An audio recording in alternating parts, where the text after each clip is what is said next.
بنکر میں چلا جانا چاہیے تھا. یہ میں ان نوجوانوں کے سوالات بنکر سے دے رہا ہوں جگہ جگہ پہنچ کر کہ جو لوگ اصل میں آج کی دنیا کے صرف ظاہری اور گندی سیاست کو سمجھتے ہیں لیکن اللہ کے اسلام کی طرف ان کی کوئی توجہ نہیں. جب سب بنکر میں چلے گئے تو انہیں بھی بنکر میں چلے جانا چاہیے. تو سنیے پہلے تو ان کے نمائندے کو جملہ پہنچا. آقا کے نمائندے دلی میں انہوں نے اعلان کیا صاحب سب بنکر میں چلے گئے تو یہ بنکر میں کیوں نہیں گئے؟ کہنے لگے صاحب ان سے کہا گیا کہ کیا بنکر میں چلے جائیے. لیکن انہوں نے ایک ہی جواب دیا کہ میں بنکر میں چلا جاؤں گا راضی لیکن میری یہ شرط ہے کہ ہر ایرانی بھی بنکر میں ہونا چاہیے. میں اکیلے بنکر میں جا کر اپنی جان بچا لوں اور باقی میرے لیے آیا جان سے چلی جائے تاکہ یہ ممکن نہیں. کہ صاحب وہ تو بنکر میں جا رہے ہیں تو لہٰذا موقع نہیں سکتے. متوجہ ایک فکر دے رہا ہوں قرآن کی آیت شکل کہ صاحب اگر ٹرمپ ہو امریکہ میں جب برانی کرے گا تو صاحب بنکر میں چلے جائے بنکر تو موت نہیں آئے گی بنکر تو موت نہیں آئے گی. اب آئیے قرآن ہے بنکر کاہے کا بنا ہوتا ہے ذہن میں رکھیے. میں آپ کو قرآن کی آیت سناتا ہوں.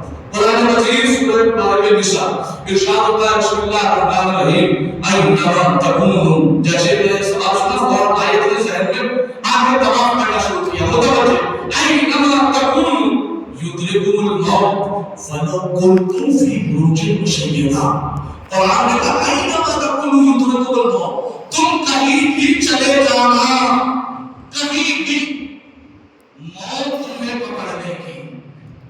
وَلَوْ كُنْتُمْ فِي بُرُوجٍ مُشَيَّدَةٍ. چاہے آپ بروج مشیدہ میں جا کے چھپ جائے. اب آپ کہیں صاحب بروج مشیدہ کیا ہے؟ میں اپنی طرف سے اتنا نہیں چاہیے کہ صاحب بروج مشیدہ کہتے کس ہے؟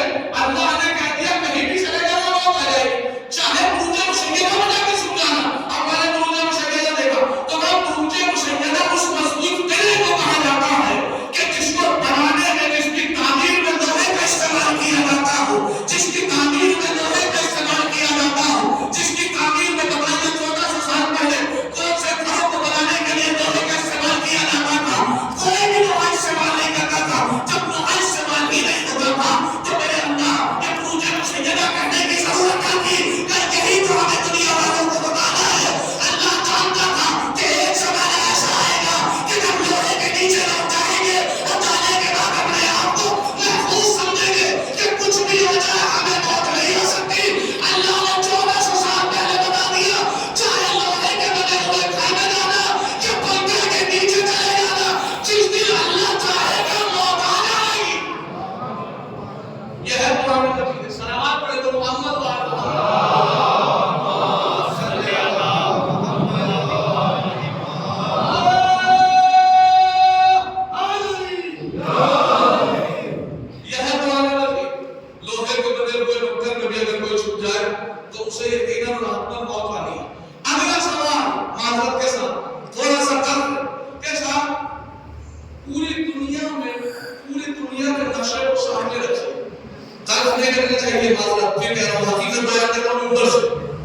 پوری دنیا کے نقشے کو سامنے رکھیے اور رکھنے کے بعد ایک کنٹری پہ ہاتھ رکھیے.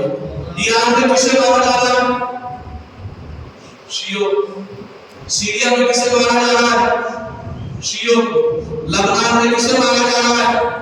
شیعوں. پاکستان میں کسے مارا جا رہا ہے؟ پوری دنیا میں بحرین میں کسے مارا جا رہا ہے؟ شیعوں کو. پوری دنیا میں اگر کسی کو مارا جا رہا ہے تو صرف شیعوں. کیوں؟ کبھی سوچا آپ نے کیا آپ لوگ زیادہ خوبصورت دکھائی دیتے ہیں کہ لوگوں کو خواہش ہے؟ کیا آپ کی جیبوں میں زیادہ پیسہ موجود ہے کہ لوگ چاہتے ہیں کہ تمہیں لوٹ لے جائیں؟ پھر آخر آپ کے پاس ایسا ہے کیا کہ دنیا صرف شیعوں کے پیچھے پڑی ہے؟ پہلے تو ایک جملہ ان کی بارگاہ میں پیش کروں کہ صاحب بم سے اڑا دیں گے, میزائل سے ختم کر دیں گے, ہمارے سامنے چونچا والا کو ہم مار دیں گے, ہمارے سامنے چونچا. ابھی اسلام آباد میں ہم نے دیکھا, اس سے پہلے مارا چنار میں دیکھا, اس سے پہلے جگہ جگہ دیکھا آپ نے, وہ ایران میں دیکھا, لبنان میں دیکھا, سیریا میں دیکھا. صرف شیعوں کو مارا جا رہا ہے. کیوں مارا جا رہا ہے؟ دھمکی دی جاتی ہے تمہیں مار دیں گے, مار دیں گے, مار دیں گے. تب تک تمام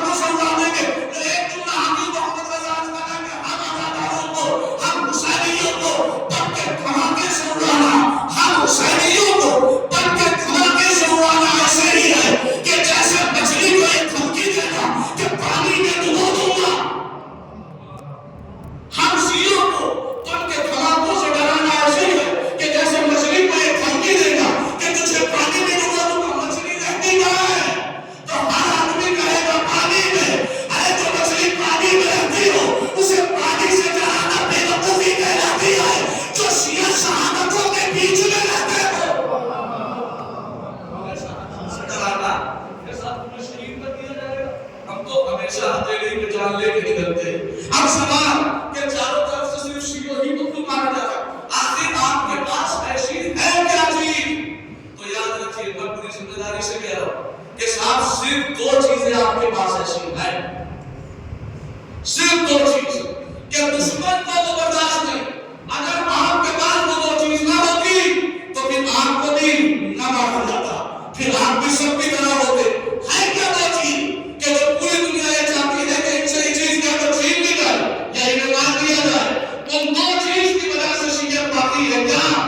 پہلی چیز کا نام ہے علی کی ولایت اور دوسری چیز کا نام ہے حسین کی عزاداری.